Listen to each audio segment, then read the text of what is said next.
என் கணக்கு டீச்சரை பல வருடங்கள் கழிச்சு பாக்குறேன். அப்போது அவங்களுக்கு வயசு ஒரு 36 இருக்கும். அவங்க என்ன பார்த்து ரொம்ப சந்தோஷப்பட்டாங்க. எனக்கு ரொம்ப மகிழ்ச்சியா இருந்தது. அவங்க என்ன அழைச்சு பேச விரும்பினாங்க. நான் என் நண்பனோட போனனால என்னன்னு என்கிட்ட சொல்லல. இருந்தாலும் அவங்க அலைபேசி எண்ணை வாங்கினேன். தினமும் அவங்க கூட பேசுவேன். வாட்ஸ்அப் மூலம் மாதங்கள் எல்லாம் கழிஞ்சுது. இதற்கிடையில ஒரு முக்கியமான நபரை பத்தி சொல்லணும். என் கணக்கு டீச்சர் சுனிதா.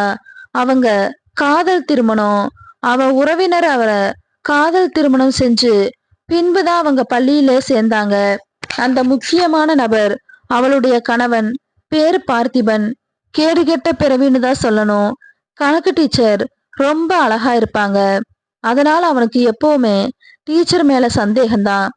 பள்ளியில சில ஆசிரியர்கள் கணக்கு டீச்சரை கரெக்ட் செஞ்சுட்டே திரியுவாங்க.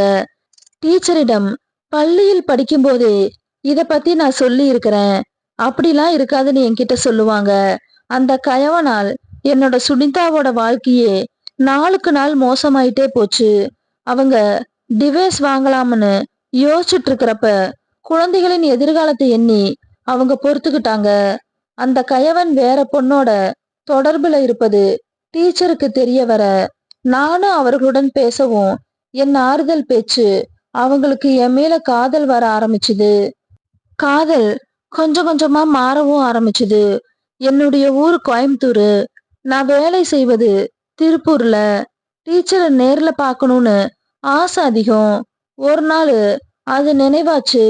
அவங்கள சந்திக்க நான் நேர்ல போனேன். வீட்ல குழந்தைங்க எல்லாம் டிவி பார்த்துட்டு இருந்தாங்க. நாங்க வெளியே வராண்டால நின்னு பேசிட்டு இருந்தோம். அந்த வீடு ஒரு சந்துல கடைசியா இருந்துச்சு. அதுக்கு இணைப்பா இன்னொரு வீடு இருந்தது. அந்த வீட்டை வாடகைக்கு விட்டிருந்தாங்களாமா. இப்ப அந்த வீட்டை காலி செஞ்சுட்டாங்கன்னு சொன்னாங்க. டீச்சர்கிட்ட நான் பேச ஆரம்பிச்சேன். நான், டீச்சர் எப்படி இருக்கிறீங்க? அவங்க, நல்லா இருக்கேன்டா, நீ எப்படி இருக்க? நான் நல்லா இருக்கேன் டீச்சர். நீங்க? டீச்சர், ரொம்ப அழகா இருக்கீங்க. பொய் சொல்லாதடா. நிஜமா டீச்சர்? தேங்க்ஸ்டா. டீச்சர், இந்த அழகனா? இத கேட்க இவ்ளோ தயக்கமாடா? டீச்சரை அந்த வீட்டுக்குள்ள கூட்டிட்டு போனேன். முதல் முறைங்கிறனால அந்த அனுபவம் இன்னும் எனக்கு நினைவா இருக்குது. தண்ணீர் பாக்கெட் போல இருந்துச்சு. அதை எடுத்தேன். அப்போது டீச்சர் சொன்னது இன்னும் என் காதுல கேட்டுக்கிட்டே இருக்குது. இனிமே உங்களை பார்க்க வர்றது மட்டும்தான் எனக்கு இனி வேலைன்னு சொன்னேன். பேசிட்டு இருக்கும்போதே திடீர்னு அவங்க கணவன் வந்துட்டாரு. எனக்கு ஒரே பதட்டமா இருந்துச்சு. டீச்சர், அப்படி இல்ல. அவங்களுக்கு இது பழிவாங்க சரியான யோசனைன்னு புரிஞ்சுது. பயத்துல நான் நின்னுகிட்டே இருந்தேன்.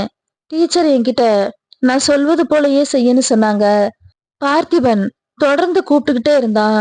டீச்சர் உடனே இங்க இருக்கேன்னு சொல்லி திரும்பவும் டீச்சர் புருஷன் முன்னாடியே பார்த்திபன் கொலை வெறியில என்ன அடிக்க வந்தான். நீ வேற ஒருத்தி கூட போவ, நான் அப்படி இருக்க கூடாதா? இது என்னோட வாழ்க்கை.